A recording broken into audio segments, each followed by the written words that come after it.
An impromptu visit by Nairobi Governor Johnson Sakaja to the Ndakaini Dam in Murang'a County has reignited the hot water war between the two counties, and it's turning ugly. Immediately, Sakaja posted the Wednesday photos when he visited the water, he visited that water facility, a water facility in Murang'a.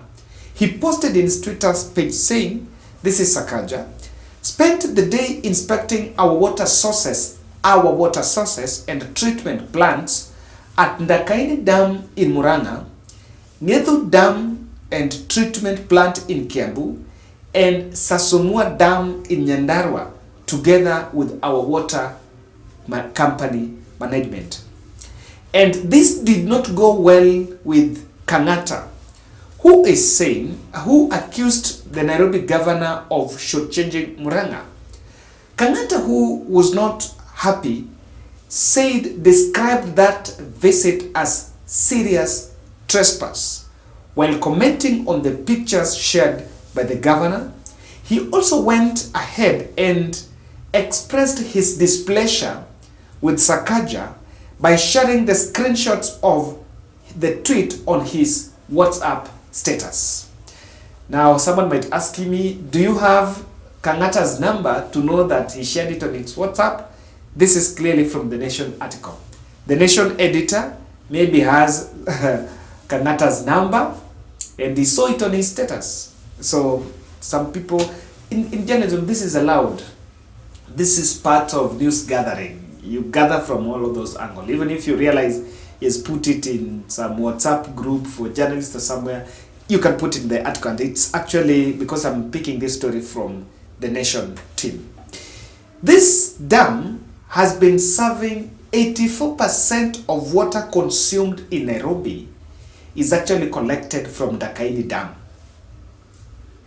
And the Murang'a County for long, I remember during Mwangi Waithia rain, at one point he even blocked, there was even some drama there between him and Mike Sonko, when he complained that despite the fact that water supply in Nairobi is being collected from Ndakaini Dam in Murang'a, based in Murang'a Gatang constituency, Nairobi County is getting revenues from water, from that water, but Murang'a County do not stand to benefit. Okay, let's assume that plant was well funded and established by the Nairobi County government. So maybe the facility belongs to Nairobi County.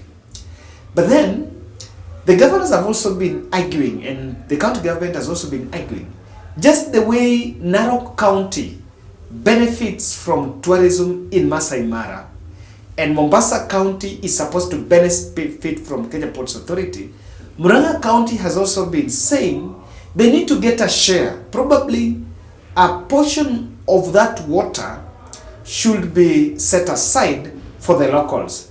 But to say the truth, it makes little or no sense if there can be water shortages or there can be water challenges of water access in Murang'a County. Well, that is the county that is then supplying Nairobi. It makes no sense, just to say the truth. But this is here for quite some time. I want us to just tweak it a bit and ask ourselves these two questions. What do you think, what is your interpretation of Sakaja visiting those water facilities? He did not visit only that one in Murang'a. He also visited Kiambu, Murang'a and Nyandarua. But Kiambu and Nyandarua have not complained. But it's only Murang'a that has complained. Okay, no one has monopoly of complaining over the other, so we may not argue on that ground. But then this is the other point.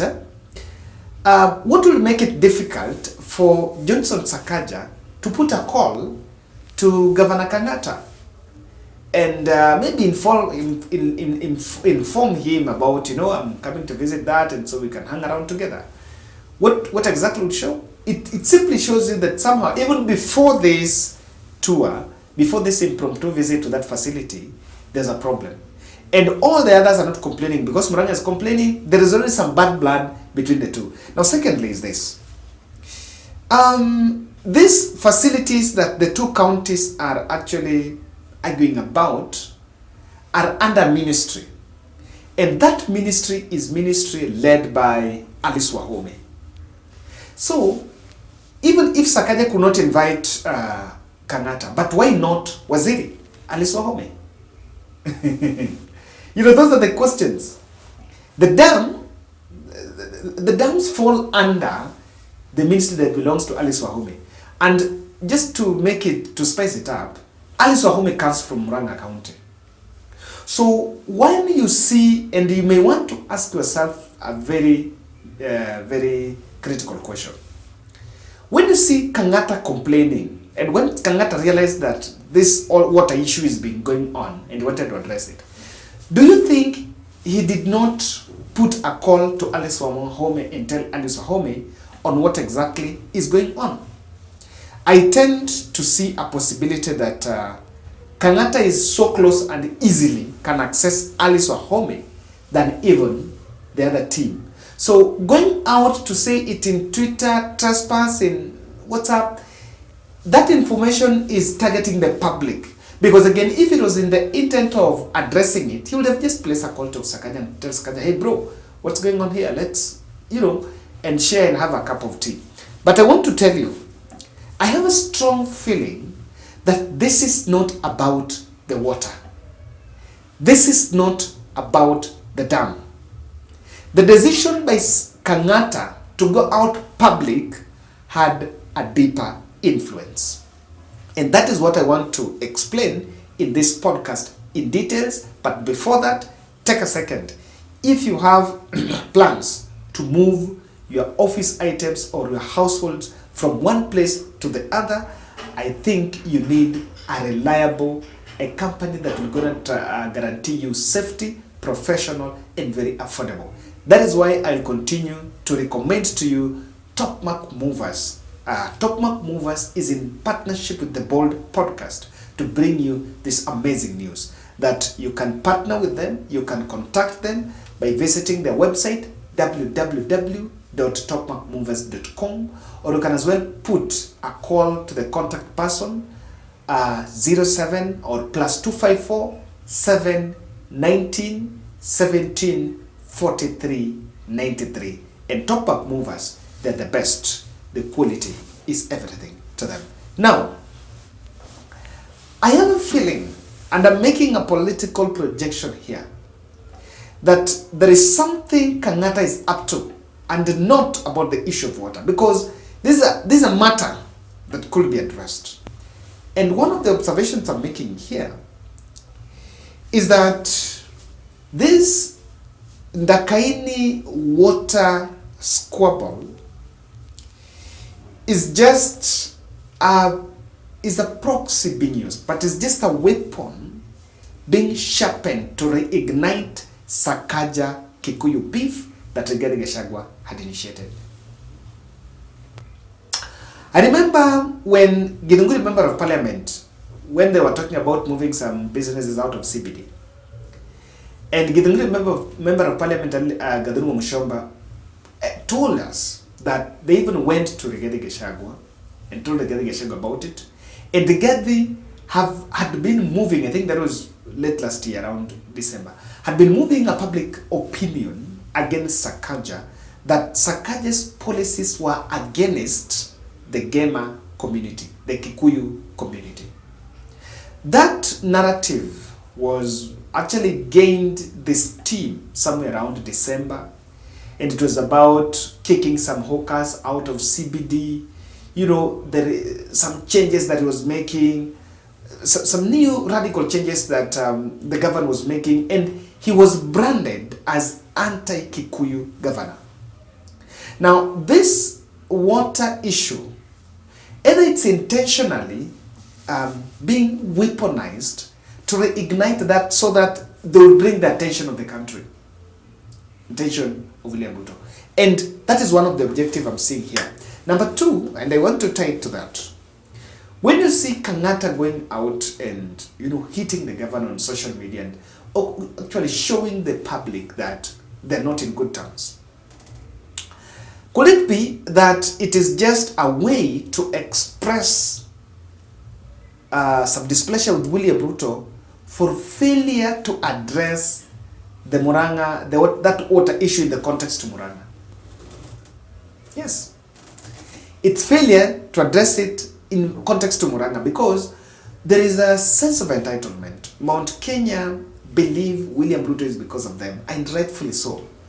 You cannot deny that William Ruto is largely a president because of huge following from Mt Kenya in the last general election, even though the results were disputed. But they tend to believe that maybe they want William Ruto at the back of his mind.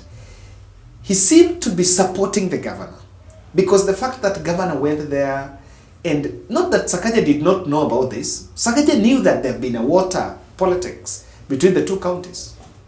So intentionally went there, he must have had the blessings of the big boss. And Kan'gata is simply showing displeasure with the fact that William Ruto is giving a blind eye to that point. Lastly, for me to see Kan'gata going out, there could be a pointer that even Sidelines Wahome is feeling left out, or rather could not help in that situation. And let me tell you about something on water ministry that I tell you. The water ministry, in the water ministry, today, I think today I was speaking to Baba, and Baba was making a joke, Raila Odinga was making a joke, that the way Kenya Kwanza works here is, in a ministry, the executive will either be working directly with the PS or directly with the CS. Now, using that example, in the water and irrigation ministry, the executive works directly with the PS, who is from William Ruto's backyard, without profiling. No profiling intended, that's the fact. And at one point, Sidelines Wahome even complained that there were some projects, some water projects that are supposed to be done in Mt Kenya that was transferred probably to, I don't know, Machakos for some political reasons. And she actually came out complaining that the executive was working closely with the PS against, and the CS was somewhere just floating on it. So this is why when it comes to these issues of water, and I started by even telling you that Waziri comes from Murang'a. So it's not a mere coincidence that even Waziri is not in it. There is something bigger than this, and probably this is just the start of the storm. Let's meet in the next podcast.